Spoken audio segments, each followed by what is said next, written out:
back again. Couldn't help it. Woke up at 5 a.m., read some things, watched some things.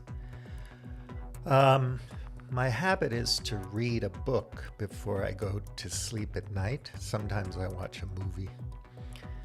And in the morning, I read articles and look at YouTube when I wake up. And then I study Portuguese. Then I go about my day. And this morning was fun, and I started writing another piece. I just can't help myself. So, let me just say that on the radar, today's notices, we're talking about the new Nazi regime by any other name is old, or Nazi-like ideologies, present Nazi-like ideologies, are the same old Nazi in a different uniform. And I know it's overused. It's a cliche. I don't mean literally. We're going to study the Nazis in the context of their history, who they really were. Same thing with Romans or anybody else we're going to look at. Vichy France, or, whatever. Middle-aged England, whatever it was called in the Middle Ages.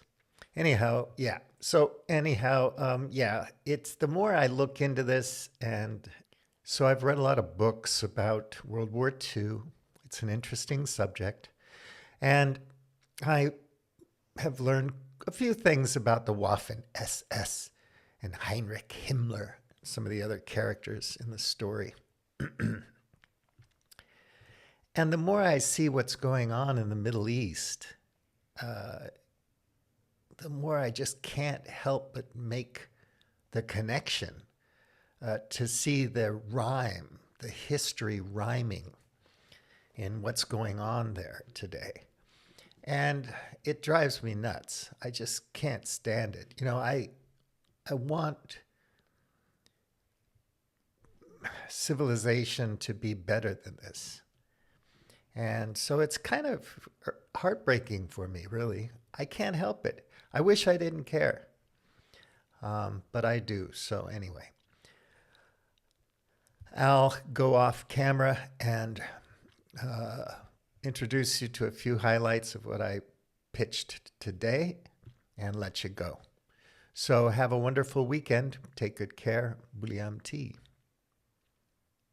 Out. Okay, so let me tell you a little bit about what I'm on about today, and you can go and read the blog post if you want to. I'm on Medium, Substack, and I have my own website at cospelon.eu. Anyone who's watched my videos, the dozen of you or whatever, knows that already. Anyway, where is our civilization headed? And I'm seeing parallels with what's happening in the Middle East with what happened in World War II. And I know a lot of contemporary commentators like to make parallels with the 1930s and Trump's people and all that. I think that's a little bit overdone. But anyway, I can understand why they feel that way. So today's notices, I first put up a piece by Best D. Marks, and he's really good. I appreciate him because he does a lot of research, he knows his field, and he shares his references in the description of his videos so you can go and, vet them yourself. It's called Whitewashing the Nazi Past, and he's focused on Germany and a certain group of people in Germany. I don't want to generalize to the whole, population, but at least officially their tendency to support everything Israel. So he goes into that very, very in depth, and it's quite good. After that, I wrote a bit, um, you know, as I do, and I commented on his video.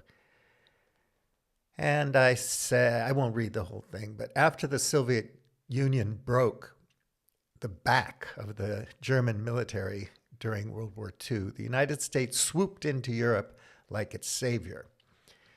Now, it's debatable uh, how much the United States aided in the defeat of Nazi Germany. Obviously, it did a lot with its Lend-Lease program and with the Marshall Plan after World War II. I meant to say Marshall Plan when I said swooped in, but Lend-Lease works too. Anyway, and they invaded, D-Day was a thing, and they invaded. They went to Africa and Italy and sacrificed a lot. And I'm saying all the soldiers in that war were noble soldiers. I feel terrible about all soldiers on any side because it's just horrible how we get caught up in these wars. I feel like war is a waste of human life, and I just don't like it. That's just me. So they swooped in it aided in rebuilding Europe. The United States aided in rebuilding Europe, securing its status as a new global empire. So really the U.S. hegemon started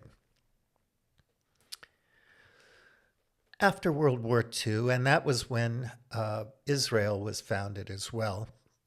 There's a lot of talk about whether European guilt had something to do with that or not, and it's controversial and debatable, but it's an interesting facet of the story. So the world has been largely Americanized, yet we are still having the same problems we've had since the dawn of modernity. War, starvation, environmental destruction, greed, crime, racism, violence, hostility, etc. Despite our Enlightenment political philosophies, science, engineering, information technology, data science, complexity theory, systems theory, critical thinking skills, literacy, science-based, evidence-based medicine, and fantastic, creative, destructive, techno-industrial civilization, we continue to pollute and destroy our habitat. So, yeah, what's up with that? I wonder. Man, there are consequences to all of our actions and our beliefs and so on. And we need to look into that right now because things are in a dire situation. So I go on to talk about these hypersonic missile strikes in the Ukraine war. I watched a video by Dialogue Works. Nima, I think, is a wonderful host. He keeps his mouth shut and listens to guests, and his guests are I think, all very good. You won't see them on mainstream media or, on TV, but they're still good, I mean, if you go against the script against the script of the empire, the script the propagandists give you, you're out. And we've seen that for decades. I'm not going to go into all of it, but people get fired.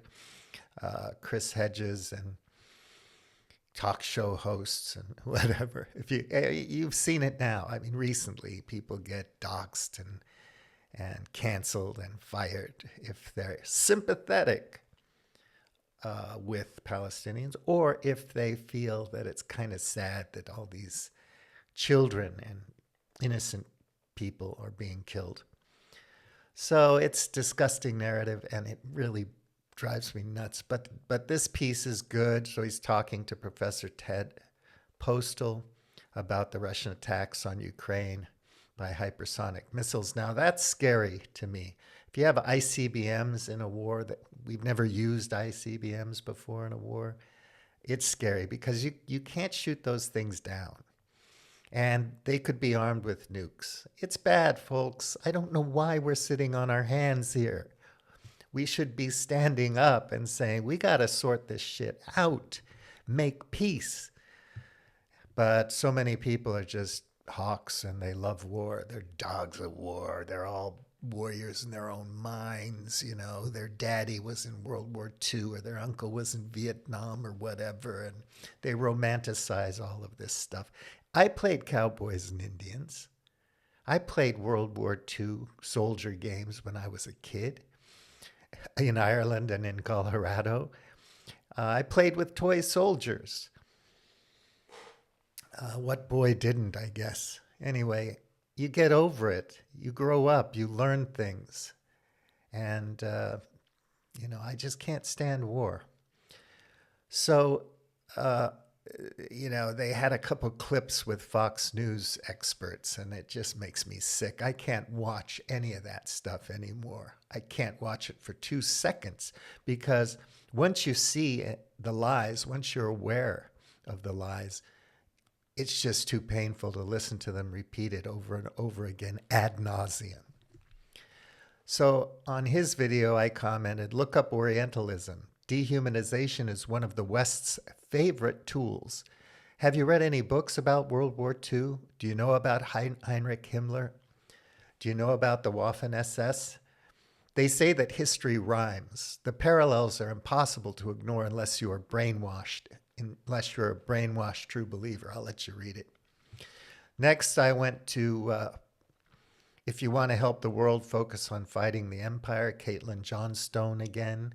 I see her stuff, and sometimes it just, I can't even read it because it's so sad.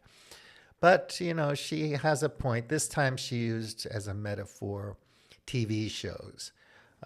It's not like what you see in TV reality. So I pushed back a little bit on that, and I said, I don't think Caitlin's watched any TV or TV series since the 1990s. The Wire, Sopranos, Suits, The Mayor of Kingstown, Yellowstone, Breaking Bad, Billions, Landman, all of these. There's millions of them, right? And then we have numerous documentaries about big pharma and whatever, climate change, whatever you want to look at. Library is full of books, articles, academic studies for our virtue to provide, grist for our virtue signaling. And still, we're in this pickle, in this predicament.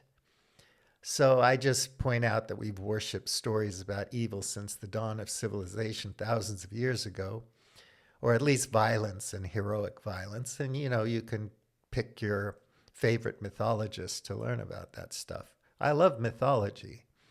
And you can open up an Old Testament and pick a random page, and you'll find some pretty horrific stuff in there. This isn't to say that religion's evil. I don't mean that.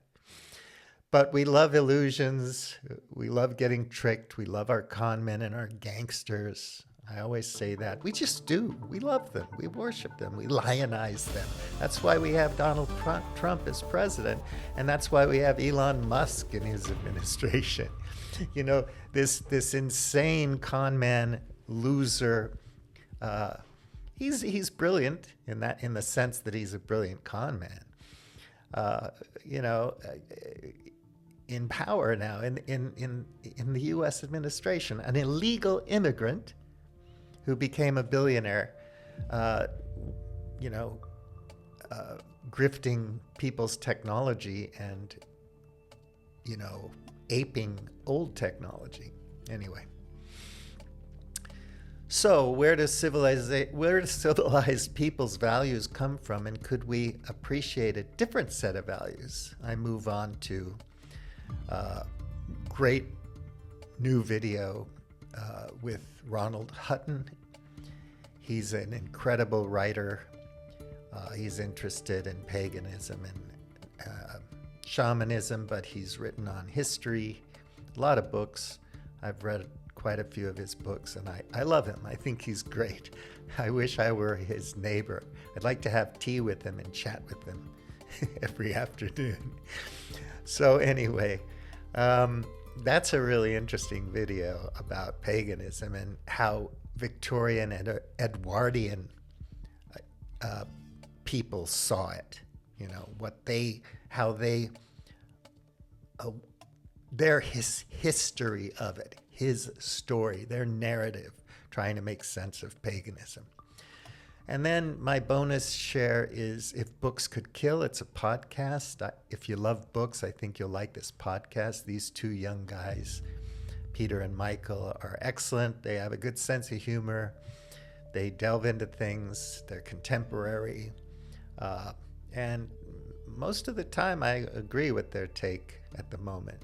And this time, this episode was If Books Could Kill.